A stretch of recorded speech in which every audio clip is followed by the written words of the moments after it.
आप सुन रहे हैं पिता के पत्र पुत्री के नाम। ये पत्र जवाहरलाल नेहरू ने जेल से अपनी बेटी इंदिरा को लिखे थे।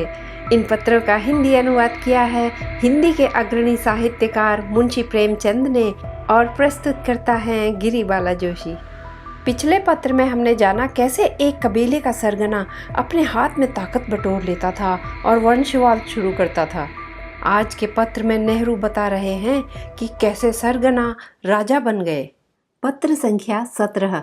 पत्र का शीर्षक है सरगना राजा हो गया।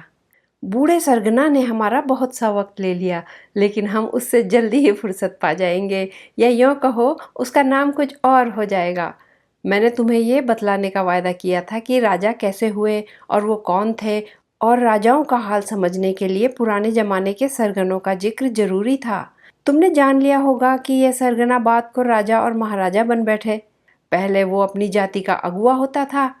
अंग्रेजी में उसे पैट्रियार्क कहते हैं। पैट्रियार्क लैटिन शब्द पेटर से निकला है, जिसके माने पिता के हैं। पैट्रिया भी इसी लैटिन शब्द से निकला है, जिसके माने हैं पितृभूमि।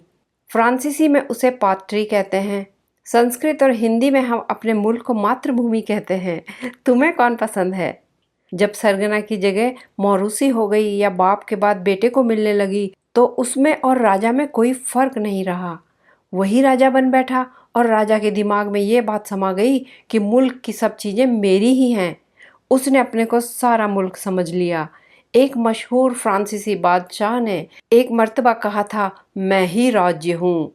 राजा भूल गए कि लोगों ने उन्हें सिर्फ इसलिए चुना है कि वे इंतज़ाम करें और मुल्क के खाने की चीज़ें और दूसरे सामान आदमियों में बांट दें।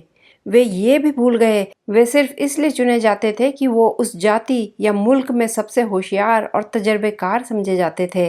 वे समझने लगे कि हम मालिक हैं और मुल्क के सब आदमी हमारे नौकर हैं। असल में वे ही मुल्क के नौकर थे। आगे चलकर जब तुम इतिहास पढ़ोगी तो तुम्हें मालूम होगा कि राजा इतने अभिमानी हो गए कि वे समझने लगे कि प्रजा को उनके चुनाव से कोई वास्ता नहीं था। वे कहने लगे कि हमें ईश्वर ने राजा बनाया है। इसे वे ईश्वर का दिया हुआ हक कहने लगे। बहुत दिनों तक वे यह बेइंसाफी करते रहे और खूब ऐश के साथ राज्य के मजे उड़ाते रहे और उनकी प्रजा भूखों मरती रही। लेकिन आखिरकार प्रजा इसे बर्दाश्त नहीं कर सकी और बाज मुल्कों में उन्होंने राजाओं को मार भगाया। तुम आगे चलकर पढ़ोगी कि इंग्लैंड की प्रजा अपने राजा प्रथम चार्ल्स के खिलाफ उठ खड़ी हुई थी, उसे हरा दिया और मार डाला। इसी तरह फ्रांस की प्रजा ने भी एक बड़े हंगामे के बाद ये तय किया कि अब हम किसी को राजा नहीं बनाएंगे।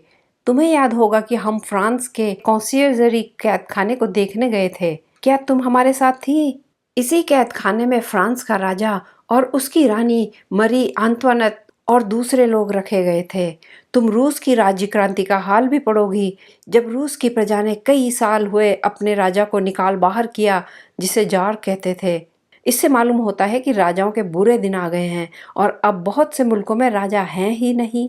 फ्रांस, जर्मनी, रूस, स्विट्जरलैंड, अमेरिका, चीन और बहुत से दूसरे मुल्कों में अब कोई राजा नहीं है।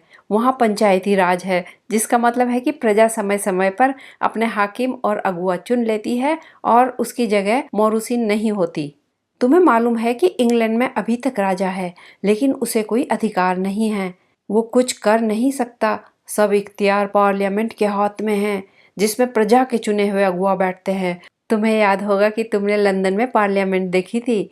हिंदुस्तान में अभी तक बहुत से राजा, महाराजा और नवाब हैं। तुमने उन्हें भड़कीले कपड़े पहने कीमती मोटर गाड़ियों में घूमते और अपने ऊपर बहुत सा रुपया खर्च करते देखा होगा। उन्हें ये रुपया कहाँ से मिलता है? ये रियाया पर टैक्स लगाकर वसूल किया जाता है। टैक्स दिए तो इसलिए जाते हैं कि उससे मुल्क के सभी आदमियों की मदद की जाए, स्कूल और अस्पताल, पुस्तकालय और अजायब घर खोले जाएं, अच्छी सड़कें बनाई जाएं और प्रजा की भलाई के लिए और बहुत से काम किए जाएं।